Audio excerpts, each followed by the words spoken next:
좋아요와 구독하기는 사랑입니다. 안녕하세요. 반갑습니다. 부동산입니다. 비가 엄청 주룩주룩 내립니다. 9월의 첫 방송은 이렇게 비가 주룩주룩 내리는 가운데서 하겠네요. 자, 비 피해 없으시길 바라겠고요. 예, 부동산 뉴스 읽어보도록 하겠습니다. 좋아요와 구독하기는 사랑입니다. 자, 첫 번째 뉴스입니다. 관리비만 내고 장사하세요. 쇼핑 메카인 동대문 복합상가 공실이 급증하고 있다. 이유는 온라인 쇼핑이 늘고 있고 중국인 관광객이 감소하는 여파 때문이다 라고 하는데, 제가 지지난 주말에 동대문 갔다 왔어요. 동대문 요 두산타워 옆에 호텔 있잖아요. 그 호텔에 있는 뭐 팥빙수, 아이스크림 먹으러 갔다 왔는데, 정작 동대문 가서 뭐 쇼핑을 하고 한 건 아니고, 정확히는 이 재래시장, 광장시장 가가지고 이 빈대떡에 막걸리 먹고, 그다음에 그러니까 일종의 도심 관광을 간 거죠. 근데 정작 이제 옷 사러 이 동대문은 보지는 않고 그 주변에 있는 그런 시설들 정도만 이용하고, 그리고 청계천 구경하고 왔던 것 같습니다. 생각해 보면 저도 20대 초반까지 한 중고등학교, 고등학교 시절부터 뭐 소위 말하는 그 짝퉁이라 그러잖아요. 그런 신발 같은 거 사러 동대문 가기도 하고, 옷 사러는 저는 안 가본 것 같은데, 신발 같은 거 사러는 좀 저도 한 20대 군대 가기 전까지는 좀 동대문 가서 구경도 하고 했던 것 같고, 그때만 하더라도 지금처럼 밀리오레 두타 이런 거 있진 않았었고요. 말 그대로 무슨 평화시장 그런 시절로, 그래서 중간에 보면 리어카, 골목골목에 있는 리어카에서 신발들 사고 그랬던 것 같은데, 많이 동대문이 바뀌었죠. 이런 상가들을 우리가 전문 상가라고 하잖아요. 의류 전문 상가. 용산은 전자제품 전문 상가, 이런 것처럼 주로 7, 80년대 이렇게 조성된 전자상가들이 참 다들 어려운 것 같아요. 흐름이 바뀌면서 남대문은 오히려 괜찮은 것 같은데 조금 이렇게 힘들어지는 것 같습니다. 용산도 전자상가 가보면 공실 많고, 그래서 사실 용산도 전자상가들 이런 공실들, 점포들이 비구하다 보니까 어떻게 살릴 거냐, 그래서 도시재생 지금 활성화구역 지정해가지고 지금 뭔가 하고 있잖아요. 그런 것처럼 이렇게 지금 기사에서 온라인 쇼핑이 늘고 있다고 하잖아요. 이것처럼 소비의 패턴이 변화하면서 이 전통적인 재래상권들, 전문 상가들도 부침이 굉장히 큰 것 같습니다. 뭐 세운상가도 결국 70년대, 80년대를 대표했던 그런 전문 상가라고 할 수 있는데 도시재생 사업하고 있잖아요. 지금 약간 다른 점은 뭐냐면, 용산 전자상가라든가 뭐 세운상가 같은 곳은 어떤 정비 사업을 하거나 무슨 건물을 헐고 새로 짓는 형태의 사업이 안 됐지만, 의류 같은 경우는 과거에 있었던 집합 상가들이, 전문 상가들이 헐고 재건축을 통해서 이제 새로운 건물들이 들어섰잖아요. 뭐 APM이나 뭐 그 주변에 도심 재개발 사업해서 뭐 지어진 굿모닝 시티 이런 것들이 그런 거겠죠. 저도 잘은 몰라요. 예. 가보면 이제 번듯한 동대문 주변에 이렇게 번듯한 이 말 그대로 전문 판매점들, 전문 상가들이 많이 등장했잖아요. 근데 말 그대로 상가의 밀도라든가 이런 것들은 훨씬 높아졌는데, 개발하면서 개발 밀도들은 더 높아졌을 테니까 높아졌는데, 여기를 찾는 수요는 줄어들게 되니까 이게 결국은 뭐냐면 적절한 개발 사업, 수요가 있는데 적절한 공급이 일어난 게 아니라 수요는 축소됐는데 공급은 굉장히 늘어나면서 지금 힘든 상황이 된 것 같습니다. 그 관극을 메워줬던 게 중국인 관광객들이 되게 많이 있었는데, 가끔 이제 저도 집사람이 뭐 한 번씩 동대문 밤에 간다고 해서 가서 옷 사갖고 오고 그러면 제가 차 태워다 준다고 이렇게 가서 봤던 적이 있거든요. 밤에 가보면 아주 이 밤에 동대문 또 휘황찬란하죠. 관광객들이 이렇게 와서 많이 사주고 그랬었는데, 이제 그런 부분도 많이 영향을 끼쳐서 급감해서 결국 뭐냐면, 장사하는 사람들이 장사가 안 되니까 월세를, 임대료를 못 내는 거고, 임대료를 못 내니까 지금 이렇게 공실이 발생하는 이런 문제들이 발생하기 시작했다고 하는 거죠. 이걸 보면 이렇게 전면 철거해서 정비해서 사업하는 것이 절대적인 참 해법이 아니겠다라는 생각도 들긴 합니다. 자, 기사 좀 볼게요. 99년도 10월 19일자 동아일보는 동대문 시장의 하루 유동인구는 20만 명에 30만 명으로 이 30대가 주 고객으로 하루 거래액이 100억 원이 넘는 것으로 추정된다. 외국 관광객의 필수 쇼핑 코스로 떠올랐다.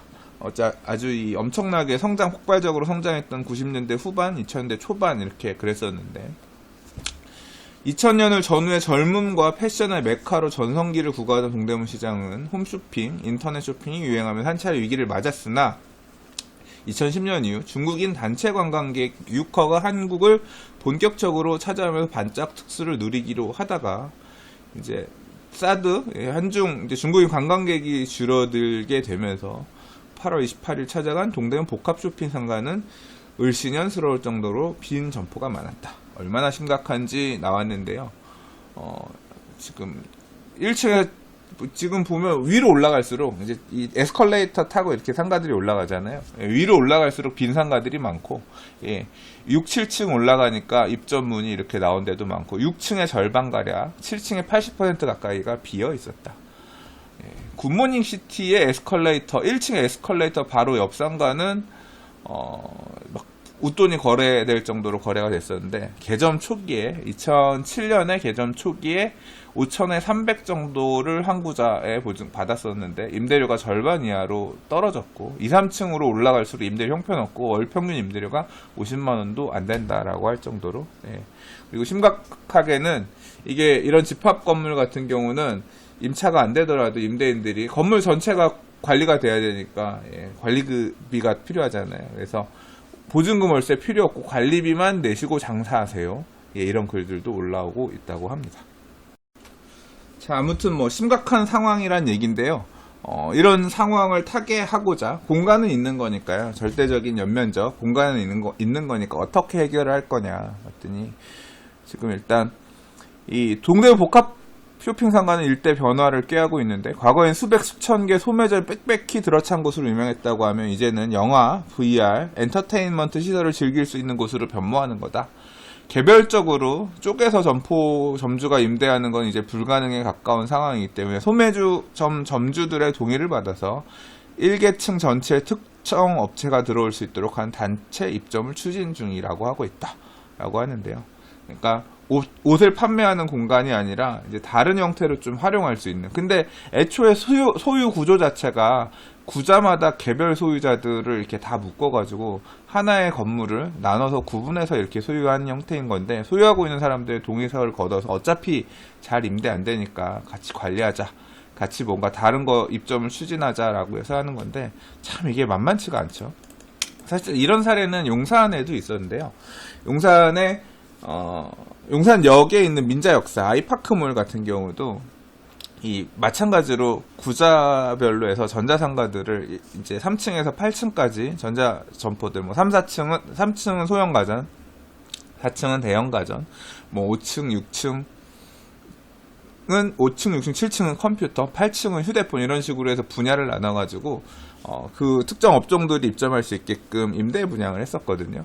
근데 활성화가 안 되는 거예요. 2층 같은 경우는 생활용품들 이런 거 하게끔 이렇게 해서 했었는데 이게 상권이 생각보다 이렇게 구분해서 말 그대로 전문 상가들이라고 하는 게 외부에서 유입들이 막 만들어지지 않으면 이게 쉽지가 않아요. 그래서 결과적으로는 이제 그 부분 중에 일부들의 동의를 받아가지고 활성화를 시켜야 되니까 이 민자역사 측, 현대역사 주식회사 측에서 동의받아가지고 부분을 이렇게 따로 임대 놓는 형태로 해서 그러니까 그런 의사결정 가는 과정에서 관리비를 못 내가지고 또는 임대료 못 내가지고 말 그대로 녹아내려서 다 권리를 포기하게 된 분들도 되게 많이 계시고요. 이제 이런 집합상가들 소유권이 개개인한테 있는 동대문의 이런 집합상가 같은 경우는 이제 계약 해지 당하는 게 아니라 경매가 넘어가는 거겠죠. 실제로 그래서 이런 집합 건물 같은 경우는 경매가 막 수십 개씩 막 나오기도 하잖아요. 이제 아무튼 그렇게 해서 용산 아이파크몰 같은 경우는 일부 성공적이라고 표현하기는 참 그렇지만 어쨌거나 조금 나은 대안을 찾은 사례들도 있지만 용산 민자역사 같은 경우 아이파크몰 같은 경우는 용산역이라고 하는 교통 중심지에 붙어 있잖아요. 그렇기 때문에 유입이 만들어지는 어떻게 보면 유입이 조금만 유도한다라고 만들 수 있는 지역이기도 하지만 참 이런 말 그대로 판매 목적으로 상가 건물들을 져놓고 이런 상가들이 여러 개 있는 지역에 이렇게 개별적으로 위치를 한다고 하더라도 참 이게 만만한 일은 아닐 수 있겠다. 물론 이제 그런 대안을 찾는 거는 의미 있을 수 있겠지만 굉장히 쉬운 일은 아닌 거죠. 자, 기사를 읽다 보니까 참 깝깝하고 답답하기도 하네요. 정부에서 지금 도시재생 뉴딜 사업이란 이름으로 노후한 이제 지역들에 대한 도시재생 사업들을 하고 있는데요. 어떻게 보면 정량적인 요건은 충족하지 못할지도 모르겠어요. 왜냐하면 건물이 노후하지 않거나 새로 지은 경우들도 많이 있으니까. 그러나 이런 지역도 뭔가 조금 뚜렷한 해법들이 나와야 되지 않을까. 좀 심각한 상황이다라고 하면 좀 문제의식 가지고 접근을 해서 뭐 요새 이제 공유 오피스 이런 것들도 많이 있고 좀 하잖아요. 그러니까 좀 기존에 있는 이런 판매 시설들을 다른 형태로 활용해서 사용할 수 있을 만한 어떤 좀 공급이 막혀 있는 쪽에 뭔가를 뚫어주고 수요를 만들어서 개선할 수 있는 뭔가 어떤 해법들이 마련이 되었으면 좋겠네요. 그런 자구책들에 대한 부분들도 고민하셔가지고 좀 이런 슬픈 얘기가 안 들렸으면 좋겠습니다. 좋아요와 구독하기는 사랑입니다. 지난주부터 계속 부동산 대책, 추가적인 대책들에 대한 떡밥들이 나오기 시작했는데요. 뭐 여러 가지 형태로 이것저것 건드리다가 요번엔 이제 임대사업자에 관련된 얘기가 나왔습니다. 임대사업자가 세금을 좀 덜 내게끔 이렇게 풀어줬더니 그렇게 좀 혜택 본 거 가지고 뭔가 다른 방향으로 투기로 가는 게 아니냐, 임대사업자에 대한 규제를 더 키워야 되는 게 아니냐, 그런 이야기를 국토부 장관님께서 하셨죠. 그러면서 이제 부동산 카페를 보다 보니까 사람들끼리 그런 얘기를 하더라라고 얘기하면서 국토부 장관님도 혹시 부동산 스터디 카페 회원이 아니신가? 그 얘기들이 사실 이제 많이 오르내렸습니다. 그래서 그러면 임대사업자 등록하라고 한참 밀더니 혜택 줄 테니까 임대사업자 등록하라고 해서 등록했더니 이제 혜택을 안 주겠다는 얘기냐? 기사 제목이 이렇죠. 새 혜택을 주면서 등록을 유도하더니 집값이 계속 뛰자 정책 수정해서 임대사업자에 대해서 과세를 강화하겠다라고 하는 거는 이거는 뒤통수 치는 거 아니냐. 이제 이런 불만들이 나오기 시작한 거죠. 그랬더니 이번엔 또 기획재정부에서 임대주택 혜택 축소 논의는 처음에는 아니다 그런 얘기 뭐 검토해 본 적 없다 이런 식으로 보도가 나오더니 오늘 오후에는 과열지구 신규 주택에 한정하겠다라든가 뭔가 임대주택 세제 축소 관련해서 뭔가 건드리고 있구나, 뭔가 의견을 얘기를 하고 있구나, 이제 이런 부분에 대한 뉘앙스가 나타나는 것 같습니다. 항상 이 부동산 대책은 나와봐야 아는 거고 논의하는 과정에서 어떻게 정리가 될지 모르겠습니다. 자, 임대주택의 혜택을 주던 것을 축소하겠다. 임대사업자 등록하는 것에 대해서 혜택을 안 주겠다라고 얘기하는 건 등록하든 등록하지 않든 뭐 앞서 등록한 사람들은 혜택 보고 앞에 이제 뒤늦게 등록한 사람들은 혜택을 못 보든 일부 지역의 주택 가진 사람들은 혜택 보고 그렇지 않은 지역의 주택 임대사업자 등록한 사람 혜택 못 보고 이렇게 되면 이런 제도 자체가 엄청 복잡해지고 사람들은 머리 아파지고 참 공부하기도 안 그래도 지금 있는 것도 복잡하고 잘 모르겠는데 당사자들도 이런 게 있는지 없는지 정책 만드는 사람들도 헷갈리고 사회 자체가 아주 그냥 혼란스러워지는 거죠. 근데 이런 과정에서 위너는 정부일 것 같아요. 왜냐하면 전체적인 기조 자체가 어쨌거나 증세입니다. 그러니까 혜택이라고 하는 거는 결국 정부 입장에서 보면 세금을 좀 줄여서 세제 혜택을 주는 그런 개념인데 이제 그걸 없애면 결국 더 증세하겠다는 거잖아요. 뭐 승자가 정부라는 표현은 조금 뭐 잘못된 표현일 수도 있습니다. 결과적으로 증세를 바탕으로 해서 뭐 종부세를 올리겠다, 임대사업자 등록을 안 하면 세금을 늘리겠다 등등 이런 부분들은 결국 증세의 포지션을 깔고 있는 거거든요. 그 세금 더 내는 것을 상대적으로 좀 덜 내기 위해서 다주택자든 주택 소유자들은 여러 가지로 이제 공부하고 머리를 써야 되는 상황들이 오는 건데 뭐 빠져나갈 수 있는 구멍들을 이렇게 계속 줄여나간다고 하면 결과적으로는 부동산에 대한 세금들, 누적 부동산을 소유한 사람들이 내야 되는 이 많은 세금들이 장기적으로 되게 짓누르게 될 겁니다. 짓누르게 될 거고, 개인적으로는 이런 과도한 정부의 개입 또는 이 과도한 세금이 시장에, 이게 일종의 벌칙처럼 주어지는 세금인 거잖아요. 시장이 선순하게끔, 시장이 잘 돌아가게끔 한 목적으로 과해지는 세금이 아니라 일종의 어떤 죄인이다, 벌칙이다, 이런 조항처럼 부과되는 세금이기 때문에 이게 선순환하는데 좋은 영향을 끼치기에는 좀 어렵지 않을까. 뭐 항상 얘기하는 것처럼 장기적으로 세입자한테 전가되는 형태로, 그래서 임차인들 또는 이제 세입자들의 주거비용 또는 뭐 영업비용 등등 이 늘어나는 형태로 작동하지 않겠냐. 그래서 이런 과도한 개입을 자꾸 고민하는 게 그렇게 유쾌하게 느껴지지는 않습니다. 좋아요와 구독하기는 사랑입니다. 자, 오늘은 짧게 이 정도만 읽도록 하겠습니다. 이번 주는 제가 좀 일들이 많이 있어가지고요. 부동산 뉴스들을 좀 많이 못 읽을 것 같아요. 내일은 오전에 가능하면 부동산 별별 수다를 녹화할 예정인데요.